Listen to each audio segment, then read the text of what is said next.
은혜의 이 놀라움을 깨닫는 것이 신앙입니다. 우리는 은혜를 깨달을 때 그 은혜 속에 주시는 하나님의 평강을 누리게 됩니다. 이 신약 성경에 은혜와 평안이라는 단어는 묶음으로 10번 등장을 합니다. 은혜와 평강이라는 단어, 평안이라는 단어가 함께 있는 것은 은혜를 아는 사람이 누리는 것이 평안이기 때문입니다. 하나님이 나와 함께 하시는구나, 내게 은혜 주시는구나 하는 것을 깨닫는 순간 우리 안에는 평안이 다가옵니다. 여러분, 오늘 은혜가 있으시길 축복합니다. 그러면 그 은혜 가운데 평안의 물결이 함께 임하게 되는 것이죠. 또한 은혜를 아는 사람은 감사하는 사람이 됩니다. 이 감사라는 단어는 헬라어로 유카리스트라고 하는데요, 이 안에는 카리스라고 하는 단어가 들어가 있습니다. 카리스라는 단어가 은혜입니다. 그래서 감사는 은혜를 아는 사람이 하나님께 올려드리는 영적인 반응이라고 칼 바르트라는 신학자가 말합니다. 이번에 우리가 놀라운 하나님의 은혜라는 주제로 말씀을 나누고 있습니다.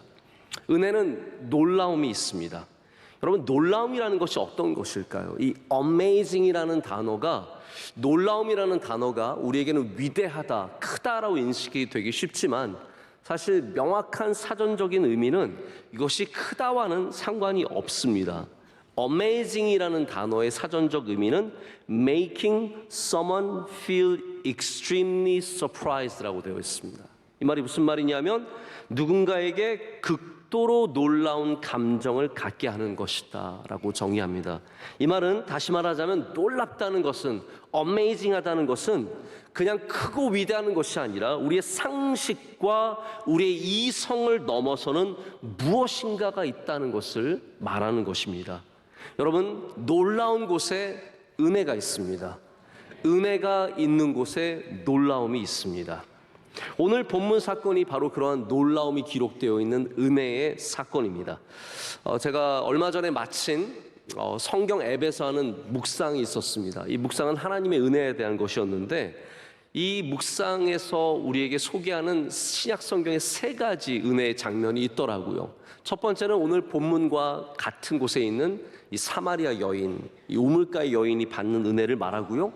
두 번째는 예수님을 배반했다가 다시 예수님 만나게 된 베드로의 이야기가 나와 있습니다. 세 번째는 예수님과 함께 십자가의 곁에 달렸던 2명의 강도 중에 예수님을 주로 고백하고 구원함을 얻게 되는 강도의 이야기가 나옵니다. 이들이 놀라운 은혜를 받았던 사람들이라고 표현을 하고 있습니다. 그런데 성경이 우리에게 주신 더 큰 은혜는 무엇입니까? 그 은혜가 베드로에게만 임한 것이 아니라, 사마리아 여인에게만 임한 것이 아니라, 강도에게만 임한 것이 아니라 오늘 여기에 있는 우리에게도 그 은혜가 임했다는 것입니다. 여러분에게도 그런 은혜가 함께한다는 것이죠. 그것이 놀라운 은혜입니다. 오늘 말씀에는 그런 놀라운 은혜가 담겨 있습니다. 어떠한 것이 놀라운 은혜이겠습니까? 이 놀라운 은혜는 오늘 단 한 가지만 여러분께 말씀을 드린다면, 우리를 찾아오시는, 나를 찾아오시는 예수님의 은혜이자 놀라운 은혜입니다. 우리 그리스도인들이 반드시 신앙인들이 알아야 하는 성경의 중요한 명제가 있습니다. 그것이 뭐냐 하면, 내가 예수님을 먼저 믿었고, 내가 예수님을 먼저 사랑하고, 내가 먼저 예수님께 나아간 것이 아니라 주님께서 우리를 먼저 사랑해 주셨고 우리에게 먼저 다가와 주셨다는 사실입니다. 로마서 5장 8절, 오늘 우리가 불렀던 찬송가와 같은 것입니다. 우리가 아직 죄인 되었을 때 그리스도께서 우리를 위하여 죽으심으로 하나님께서 우리에 대한 자기의 사랑을 확증하셨느니라 라고 말하고 있습니다. 우리가 아직 죄인 되었을 때, 우리가 주님을 알지도 못할 때 하나님께서 먼저 우리를 사랑해 주셨고, 먼저 우리에게 손 내밀어 주셨고 우리에게 다가와 주셨다는 것이죠. 사마리아 여인이 예수님을 찾아간 것이 아닙니다. 사마리아 여인이 예수님을 기다린 것도 아닙니다. 이 여인은 그냥 물 기르러 갔습니다. 우리의 절망 속에서, 우리의 괴로움 속에서 나아갈 때 주님께서 먼저 우리를 찾아와 주신다는 것, 이것이 바로 은혜의 모습입니다. 근데 그 가장 놀라운 은혜의 모습이 바로 예수님께서 이 땅에 오시는 것으로 성경에서는 우리 가운데 보여주고 있습니다. 말씀이신 하나님께서 우리 인간의 모습으로 이 땅에 오셨습니다. 여러분 그것을 믿으십니까? 예수님은 바로 하나님께서, 말씀이신 하나님께서 우리 가운데 오신 성육신입니다. 근데 우리가 이 사건을 보면서 기적이다, 놀랍다, 대단하다라고 생각을 하지만 저는 이것을 그냥 기적과 신비, 미스테리로 보지 않습니다. 하나님께서 우리 인간의 모습을 갖고 오신 것은 기적이 아니라 은혜입니다. 하나님께서 우리 가운데 오신 것은 신비가 아니라 은혜입니다. 우리를 사랑하셔서 우리를 구원하시기 위해서 오신 바로 은혜의 모습이라는 것이죠. 오늘 사마리아 여인을 여러분 너무나 잘 아실 겁니다. 세상에 많은 사람들이 왔다 가지만 성경에 기록되어 있는 사람들은 영원토록 기억되는 사람들입니다. 그 중에 사마리아 여인은 참 안타까운 부분이 있다면 이 여인은 영원토록 5 남편을 둔 여인으로 기억될 것입니다. 5명의 남편이 있는 여인. 사람들은 이런 이야기를 좋아합니다. 가십이라고 하죠. 남의 부끄러운 이야기, 누가 어떤 문제를 갖고 있는지, 누가 어떤 잘못을 했는지, 아니 이게 조금 더 옮겨지면 누가 무슨 차를 모는지, 어떤 집에 사는지, 학교는 어디를 나왔는지, 돈은 얼만큼 버는지, 그 집 아들은 어느 직장에 들어갔는지, 그 집 딸은 어떤 학교에 들어갔는지, 우리는 그러한 것에 굉장히 관심을 많이 갖습니다. 근데 여러분, 우리가 사마리아 여인의 이야기를 읽으면서 그 여인의 가십거리에 너무 관심을 가지면 안 됩니다. 성경이 우리에게 보여주고자 하는 것은 이 여인이 5명을 둔 그런 여자로 그것이 끝나는 것이 아니라 이 여자에게 예수님께서 찾아가셨다라는 거예요. 그리고 그의 삶이 예수님으로 말미암아 변화받았다라는 것, 그것이 오늘 우리가 정말로 관심을 가져야 하는 부분입니다. 여기가 바로 이 부분이 놀라운 은혜가 시작되는 부분입니다. 사마리아 성의 한 여인이 우물에 나왔습니다. 근데 예수님께서 바로 그에게 찾아오셨습니다. 이것이 우리의 얘기입니다. 오늘 우리가 예배를 드리러 나왔는데 여러분은 어디에 관심 있으십니까? 누군가의 헤어스타일에 집사님 머리 스타일 바뀌었네, 권사님 가방 바뀌었네, 집사님 새 차 사셨네. 우리는 그러한 남의 무엇인가에 관심을 갖는 것이 아니라 나에게 찾아오시는 예수님에게 관심이 있으셔야 합니다. 그래야 은혜를 받습니다. 오늘 이 시간 가장 중요한 것은 예수님이 바로 이 예배에 여러분을 찾아오셨다는 것이죠. 은혜는 어려운 길을 찾아갈 때 그 은혜가 더욱더 빛나는 게 되는 것 같습니다. 이 세상에는 굉장히 험악한 지역들이 있습니다. 제가 이번에도 남아공을 가니까, 남아프리카 공화국이죠. 제가 거기 가는 거에 대해서 굉장히 불안해하시는 분이 한 분 계셨습니다. 저희 매형, 지난 수요일에 말씀 전하신 이필산 목사님이 저한테 굉장히 걱정하면서, 야, 남아공은 호텔 로비에서도 강도를 당한다더라, 정말 조심해야 한다, 너무 걱정을 해주셔서 저도 겁을 많이 먹고 갔더니 의외로 굉장히 안전했습니다. 꼭 모르는 사람이 그렇게 걱정을 많이 합니다. 우리 한국도요, 우리 살아가는 사람들은 그렇게 걱정하지 않습니다. 그러나 꼭 모르는 사람들이 이 북한이 미사일을 쏘든 뭘 하든 우리는 그냥 평안히 살아가고 있잖아요. 저도 그래서 남아공에 갔더니 의외로 안전하고 밤에만 조심하면 된대요. 밤에는 절대로 다니면 안 된다고 하고, 그래서 밤에는 남아공 사람들도 이 빨간불 때문에 서 있을 때 만약 사람이 다가오면 그냥 가도 경찰이 안 잡는다고 합니다. 위험하기 때문에, 강도를 당하거나 위험을 당할 수 있기 때문에 교통법규를 어기는 것조차 그들이 허용해 주는 그러한 지역들이 있다는 얘기를 들었습니다. LA에는 컴튼이라는 지역이 있습니다. 뉴욕에는 할렘이라고 하는 지역이 있고요. 시카고에는 사우스사이드가 있고, 뉴저지에는 뉴악이라는 도시가 있습니다. 이런 지역들은 범죄율이 높기로 악명 높은 도시들입니다. 저는 그중에 뉴욕 근처에 있었기 때문에 할렘을 자주 지나다녔습니다. 토요일 저녁 예배를 마치고 우리 청년들을 내려주기 위해서 가끔 맨하탄 북쪽에 있는 곳을 지나가게 되면 마음이 쿵쾅거립니다. 아, 여기 가도 될까? 오늘은 안전할까? 두려운 마음으로 가게 됩니다. 제가 맨정신에 제가 그냥 스스로 선택해서 그곳을 간 적은 단 한 번도 없습니다. 늘 안에는 뭔가 불안함이 있는 것이죠. 근데 왜 예수님께서 이 사마리아를 지나가셨을까요? 사마리아는 그냥 우연히 지나가는 자리가 아닙니다. 예수님께서 요한복음을 보면 요한복음 아주 초반에 예루살렘으로 내려오시는 장면이 나옵니다. 그때는 예수님께서 사마리아를 들리지 않으셨습니다. 그러나 올라가시는 길에 다시 사마리아를 의도적으로 지나십니다. 유대인들은 여기를 지나가지 않습니다. 상종하지도 않는 사람들 뿐만 아니라 때로는 사마리아 사람들이 강도짓을 하였기 때문에 지나가는 사람을 붙잡아서 그들의 물건을 빼앗고 해쳤기 때문에 여기는 지나가서는 안 되는 곳입니다. 예수님께서 오늘 이 시간에 오후 6시에 이 시간에 바로 여기에 계셨던 것은 다른 이유가 아니라 바로 이 여인을 만나기 위해서, 은혜를 베풀기 위해서 어려운 길, 위험한 길, 힘든 길을 택하는 겁니다. 여러분, 오늘 예배 나오실 때 먼 길을 나오신 분들 은혜가 있을 줄로 믿습니다. 아니, 가까운 곳에서 오셨을지라도 정말 주님을 사모하는 마음으로 이 자리에 오셨다면 그 길이 복된 것이고 은혜가 있는 길입니다.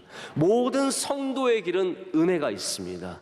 주님 앞에 나오는 사람은 은혜를 받게 되어 있습니다. 어려운 길은 은혜가 있습니다. 제가 이번에 에티오피아를 갔더니 여러 번 가다 보니까 이제 저는 사실 에티오피아가 그렇게 멀게 느껴지지도 않고 그렇게 어렵게 느껴지지도 않습니다. 근데 막상 도착하면 거기 계신 선교사님들이나 우리 컴파운드에서 일하시는 많은 의사 선생님들, 간호사님들 이런 분들이 저를 환영하면서 꼭 하시는 말씀이 있어요. 목사님, 이 먼 데를 어떻게 오셨어요? 이 먼 곳을 어떻게 오셨어요? 콩고에 갔더니 정말 콩고는 진짜 멀었습니다. 콩고에 있는 대학생들과 선교사님들이 목사님, 이 먼 데를 어떻게 오셨어요? 제가 아프리카 가서 맨날 듣는 얘기가 이 먼 데를 어떻게 오셨어요? 근데 그게 무슨 인사입니까? 힘든 길을 와줘서 고맙다라는 인사예요. 제가 뭐 신라면 박스 하나 가져가서 좋아하는 게 아니에요. 물론 그것도 되게 좋아합니다. 그러나 정말로 좋아하는 것은 먼 길을 와주신 그 걸음. 제가 몇 년 전에 우리 선교사님이 계시는 아마존을 간 적이 있습니다. 우리 아마존에서 사역하시는 선교사님께서 저한테 그런 얘기를 해주셨어요. 목사님, 다른 교회 청년들도 단기 선교로 저희 많이 오는데 우리 파송교회인 명성교회 청년들이 왔으면 너무 좋겠어요. 제 소원입니다. 그러시는 거예요. 그럼 소원은 들어줘야 되잖아요. 그래서 우리 선교사님 계신 곳에 저희 청년들과 저희 의사 집사님 몇 분과 함께 거기는 진짜 멉니다. 3일을 갔습니다. 비행기만 30시간을 타고 갔습니다. 마지막에 경비행기, 제가 요 근래에 갑자기 핸드폰에서 옛날 사진들 올라오는 프로그램이 있거든요. 그때 사진이 딱 올라오는데 보니까 50년 된 경비행기인데 저는 그 비행기가 세상에서 제일 무서웠습니다. 털털털털털 거리면서 날아가는데 이게 과연 날아갈 수 있을까? 뭐 걱정되는 그런 비행기를 타고 왔는데 그때 내렸을 때도 우리 선교사님이 하신 말씀이 그거였어요. 목사님, 와주셔서 고맙습니다. 이 먼 곳을 와주셔서 고맙습니다. 여러분, 우리가 주님께 진짜 감사한 것이 무엇입니까? 이 먼 곳에, 이 어려운 곳에 나 같은 사람에게 찾아와 주셔서 감사하다 아니겠습니까? 나에게 와주신, 내 삶에 와주신, 사마리아까지 와주신, 우리 명성교회에 오신, 할렐루야, 우리에게 오신 주님께 우리는 그 은혜에 감사하는 사람들이 되어야 합니다. 예수님께서 사마리아 여인에게 가시니까 사람들이 놀랐습니다. 제자들이 나중에 음식을 가지고 돌아오니까 예수님께서 사마리아 여인과 대화를 나누고 계셨어요. 이 이야기가 27절에 나옵니다. 27절에 제자들이 그 예수님이 사마리아 여인과 대화를 나누시는 걸 보면서 굉장히 이상하게 여겼습니다. 아니, 어떻게 저럴 수 있을까? 사마리아 사람과 게다가 여자와 마주하고 얘기를 나누고 계시는 거예요. 제자들은 이걸 받아들이기가 쉽지 않았습니다. 그런데 막상 예수님께 묻지는 못했어. 왜 그러고 계신지 이상하게 여기기만 했고 묻지는 못했습니다. 아마 제자들 마음에는 여러 가지 걸리는 것들이 있었을 겁니다. 왜 이 여자를 만날까? 아마 그들은 여러 가지 이유로 그것을 판단했을 것입니다. 여러분, 우리가 내 안에 은혜가 많지 않으면요, 남들이 힘듭니다. 특별히 하나님께서 누군가를 사랑하시고 누군가에게 은혜를 베푸시는 것을 받아들이기가 굉장히 쉽지 않습니다. 아마 이 제자들은 그때만 해도 은혜를 많이 받지 못했던 것 같아요. 그러니까 예수님께서 이 여자와 얘기 나누고 있는 것 자체가 싫고 마음에 안 드는 거예요. 우리가 은혜를 많이 받아야, 여러분 교회 다니신 분들 꼭 기억하시길 바랍니다. 남들이 설교 들으실 때도 그런 분들 계셔. 이 설교 그 집사님이 들어야 되는데. 아니, 여러분이 들으셔야 돼요. 은혜도 마찬가지입니다. 누가 은혜를 많이 받아야 되는데. 아니, 내가 많이 받아야 돼요. 내가 은혜를 많이 받아야 남들을 보는 눈이 달라지게 되는 겁니다. 미국에 목회하시는 어떤 분이 교회 안에 어려운 분들이 계신 거, 불평하시는 분들도 있고 문제를 자꾸 일으키는 분들이 있잖아요. 그런 분들을 분류를 따로 한 다음에 이름을 지었어요. ERG라고 이름을 줬어요. EGR이라고 줬어요. EGR. 그게 뭐냐면 Extra Grace Required라는 뜻이에요. 더 많은 은혜가 필요한 사람들. 누구겠습니까? 문제를 정말 교회에 그런 교인들 가끔씩 있잖아요. 근데 제가 그걸 보면서 좀 마음에 도전이 있었습니다. 우리 교회도 EGR이라고 지을까? 그게 아니라 이게 뭔가가 모순이 있다는 거예요. 물론 그런 분들이 있습니다. 어려운 분들이 있습니다. 근데 정말로 은혜가 필요한 것은 그분들이 아니라 오히려 우리라는 거죠. 우리에게 은혜가 있으면 그분들을 감당할 수 있게 되는 거거든요. 혹시 여러분 가정 중에 장애가 있는 자녀들, 어려움이 있는 자녀들이 있으신 부모님들 계시지 않습니까? 그 아이들이 은혜를 받아서 고쳐지는 것도 굉장히 중요하겠지만 내가 은혜를 받아야 그 아이를 감당할 수 있게 됩니다. 우리가 교회에서 봉사할 때 이상한 사람들 있으면 저 사람도 어떻게 좀 바뀌면 좋겠다? 근데 아닙니다. 내가 은혜를 받으면 감당할 수 있는 것이 있거든요. 여러분, 찬양대도 은혜를 받으셔야 감당하시게 되는 것이고, 우리 봉사하는 모든 분들도 다 마찬가지라는 거죠. 제자들에게 어쩌면 더 많은 은혜가 필요하지 않았을까? 자, 그런데 또 한 사람이 굉장히 놀랍니다. 그 사람은 바로 사마리아 여인 그 자신이었습니다. 9절에 이 여인이 얼마나 지금 자기가 놀라운 상황에 놓여 있는지를 말하고 있습니다. 9절 말씀 한번 보실까요? 이렇게 되어 있습니다. 사마리아 여자가 이르되 당신은 유대인으로서 어찌하여 사마리아 여자인 나에게 물을 달라 하나이까니 이는 유대인이 사마리아인과 상종하지 아니함이로라. 여러분, 이 말씀이 어떠한 말씀입니까? 어떻게 나에게 은혜가 있을 수 있을까? 내가 어떻게 주님께 예배드리고 주님께 나아가고 구원함을 얻고 이런 은혜를 얻을 수 있을까? 이것이 바로 가장 큰 놀라움이라는 것입니다. 오늘 예배드린 여러분에게 이러한 놀라움이 있으시길 축복합니다. 나 같은 사람이, 나 같은 죄인이, 나같이 부족한 사람이 어떻게 주님의 은혜를 얻을 수 있을까? 이것을 깨닫는 사람에게 복이 있습니다. 사람들은 부끄러운 일을 당하거나 실패하거나 어려운 일이 있으면 사람 만나는 것이 싫습니다. 그냥 숨고 싶고요, 살고 싶은 생각도 별로 없습니다. 아마 이 사마리아 여인은 그러한 어려움이 있었을 겁니다. 5번 결혼에 실패한 사람으로서 옛날에는 친구도 많았고 만나는 사람도 많았지만 점점 사람들과 멀어지고 이제는 다 싫은 거예요.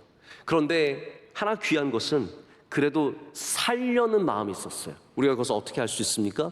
물을 기르러 나갔잖아요. 이거는 살겠다는 말이거든요. 나 살고 싶다는 말입니다. 그런 여인에게, 실패했지만 그래도 살기를 소망하는 여인에게 예수님께서 나가셔서 그 여인을 만나주시고 그 여인에게 가장 중심을 물어보시고 그 가운데 생수, 그냥 우물이 아니라 예수 그리스도라고 하는 구원의 생수를 부어주시는 놀라운 역사가 오늘 일어나게 됩니다. 여기는 장소도 중요합니다. 사마리아는 장소도 중요하지만 우리가 간과하지 말아야 할 것은 시간이 나와 있다는 것이죠.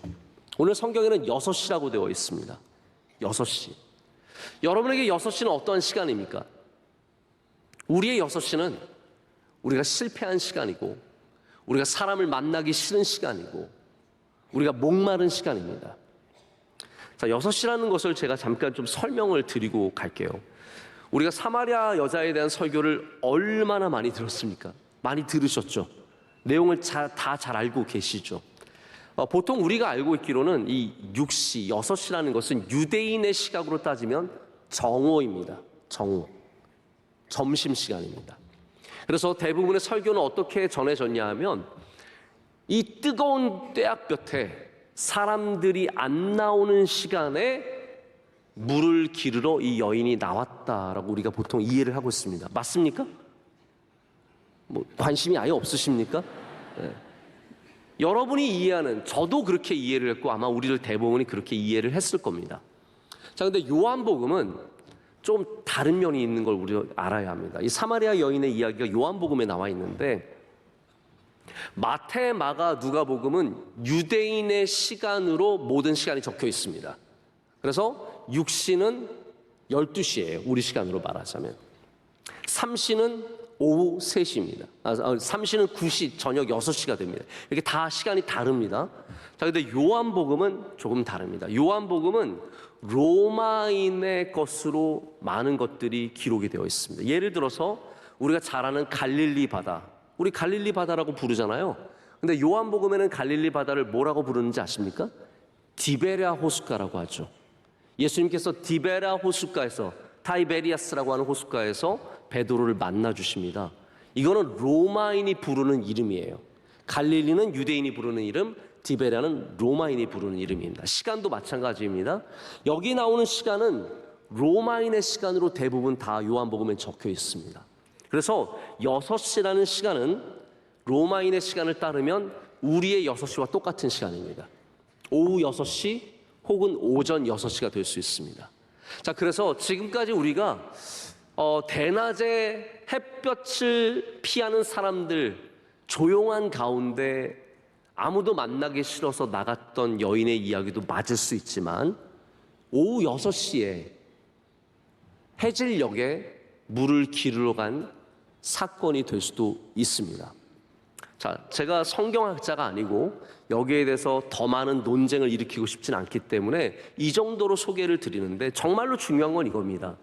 여러분, 아무도 없는데 물을 길러 나갔든지, 선선한 바람이 부는 오후에 물을 길러 나갔든지, 새벽 같은 이른 아침에 물을 길러 나갔든지, 중요한 것은 뭐냐면 6시가 가리키는 것은 우리의 목마른 시간이라는 것입니다.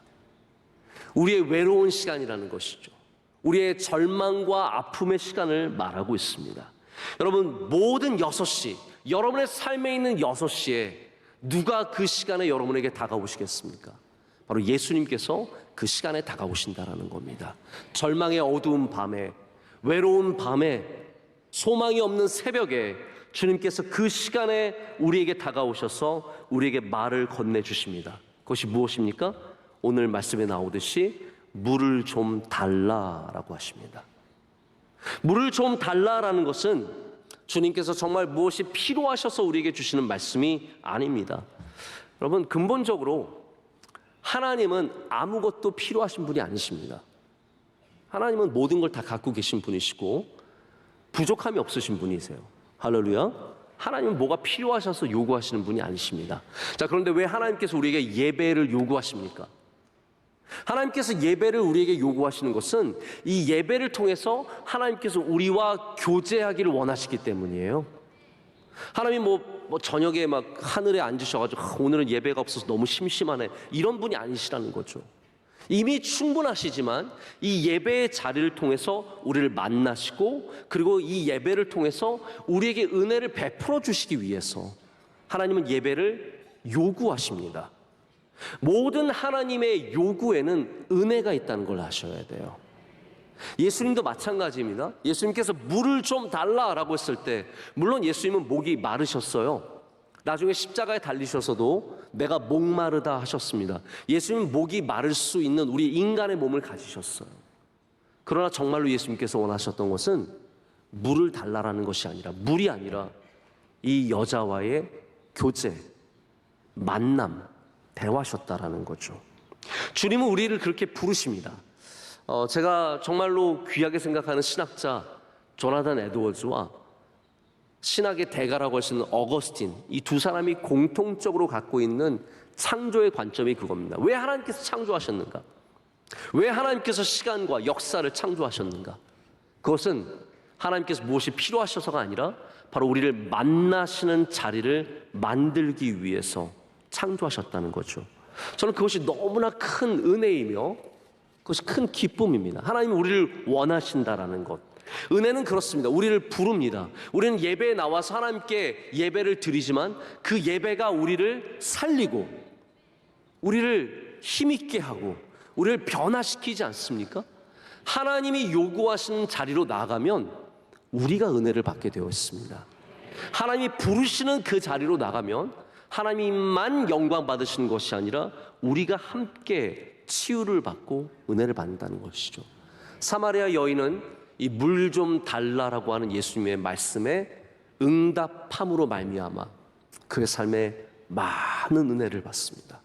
그의 아픔이 씻겨져 나가고 새로운 삶이 시작되고, 여러분 아시죠? 이 여자가 사마리아인의 사마리아 성의 첫 번째 선교사가 되는 거예요. 예수님 만난 다음에 성으로 뛰어 들어가서 보십시오, 여기에 생수가 있습니다. 여기에 새로운 분이 오셨습니다. 지금까지 우리는 예루살렘에서 예배도 못 드리고 여기서 예배 드렸지만 우리는 육신으로 예배 드리는 것이 아니라 이제는 사마리아인의 모든 것을 벗어버리고 영과 진리로 예배하게 됩니다. 막 전파하고 다녔어요. 사람들이 가서 예수님을 만나고 예수님께서 무려 이틀이나 사마리아 성에 유숙하시면서 말씀을 가르치시고 사람들을 구원의 길로 인도하십니다. 여러분, 이 은혜가 얼마나 큰 은혜입니까? 여러분들도 은혜를 사모하시면 좋겠습니다. 그리고 그 은혜가 얼마나 우리 삶 가운데 충분한지를 꼭 깨달으셨으면 좋겠습니다.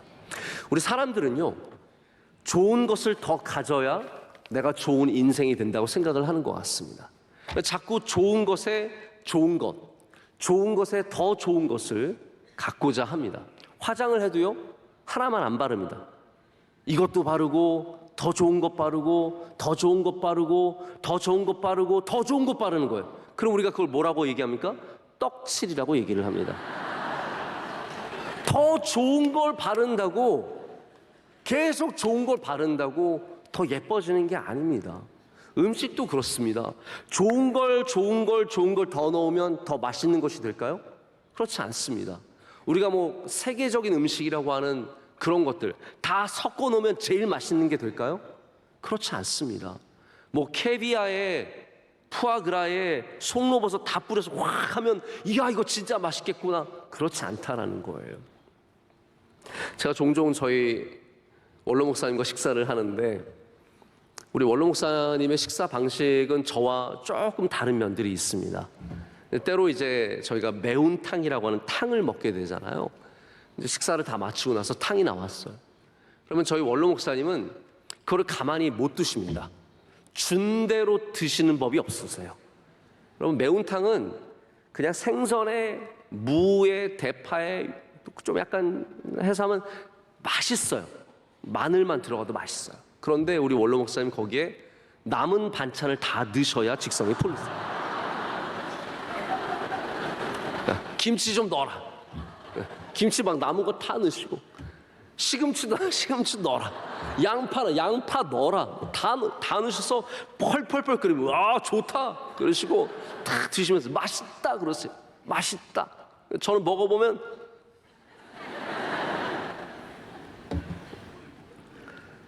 다 싸그리 몽땅 넣는다고 더 맛있는 게 되는 건 아닙니다. 은혜도 그렇습니다. 우리는 자꾸 은혜에 무엇인가를 더하려고 합니다. 은혜에 뭔가를 더해야 더 완전해진다고 생각을 하죠. 갈라디아 교회 사람들이 그랬습니다. 바울이 가서 복음을 전해. 예수 그리스도면 충분하다는 거예요. 예수 그리스도를 믿는 믿음이면 충분하다고 가르쳤는데 유대에서 사람들이 와서 아니라 할례 받아야 된다는 거예요. 절기를 지켜야 된다는 거예요. 뭔가를 더 붙여야 온전해진다고 가르친 겁니다. 아닙니다. 예수님만으로 충분한 겁니다. 은혜만으로 충분한 겁니다. 근데 우리는 거기에 자꾸 뭔가를 더 하려고 해요. 하나님께서 안식일을 정하시고 안식일에 무엇인가를 금지해 주셨습니다. 제가 이거 언젠가 또 설교를 한번 하려고 준비했었는데, 하나님께서 안식일에 금지한 모든 것은 우리에게 쉼을 주시기 위한 은혜였습니다. 그래서 하나님이 금지한 것을 은혜로 볼 수 있어야 그 금지한 것이 우리에게 시험이 되지 않습니다. 은혜입니다. 근데 유대인들은 하나님이 금지하신 것 외에 뭘 갖다 계속 붙이는 거예요. 이것도 하면 안 되고 저것도 하면 안 되고. 그래서 안식일이 예수님 때에는 너무 많은 것이 붙여져서 심지어는 손 많은 사람을 고치고자 하는데 사람들이 안 된다는 거예요. 눈먼 사람을 고쳤는데 사람들이 예수님을 자꾸 재판에다 붙이려고 하는 겁니다. 그거 신성모독이라는 거예요. 제가 얼마 전에 우리 한국에 계신 이스라엘 대사님 댁에 가서 샤밧 디너라고 하는 안식일 저녁 식사를 함께 했습니다. 저희 아내와 가서 그분 가족과 함께 식사를 했습니다. 아주 좋은 분이세요. 식사도 너무 맛있게 나와서 진짜 맛있게 먹었습니다. 다 마치고 나서 우리 기념사진을 하나 찍자고 다 같이 서서 기념사진 찍자 그러는데 대사님이 안 된대요. 기념사진 안 찍어 너무 섭섭하잖아요. 왜 안 되냐 그랬더니 안식일 날 사진 찍으면 안 된대요. 그래서 이거 무슨 법이냐. 근데 뭐 안 된다는데 어떻게 하겠어요. 제가 뭐 억지로 끌어다 찍을 수도 없고. 그래서 안 찍고 나왔어요. 너무 제가 마음이 아쉬운 거예요. 사진도 찍으면 안 된대. 그게 저는 뭐 그거를 제가 존중은 하고 그분들의 풍습이니까 인정은 하지만, 여러분 안식일이 은혜에서 멀어지면 이렇게 되는 겁니다. 인간들이 지키는 법으로 쌓여져 있는 것이죠. 우리가 이 시대에 이 교회가 회복해야 하는 것이 무엇입니까? 우리가 회복해야 하는 것은 율법이 아니라 은혜입니다. 은혜면 충분하다라는 것, 은혜가 우리를 구원의 길로 인도한다라는 것. 우리에게 필요한 것은 생수가 아니지 그 생수에 뭐 색깔을 더 보태고 거기다 향을 더 보태는 그런 것이 아니라는 겁니다. 은혜는 그것만으로 충분합니다.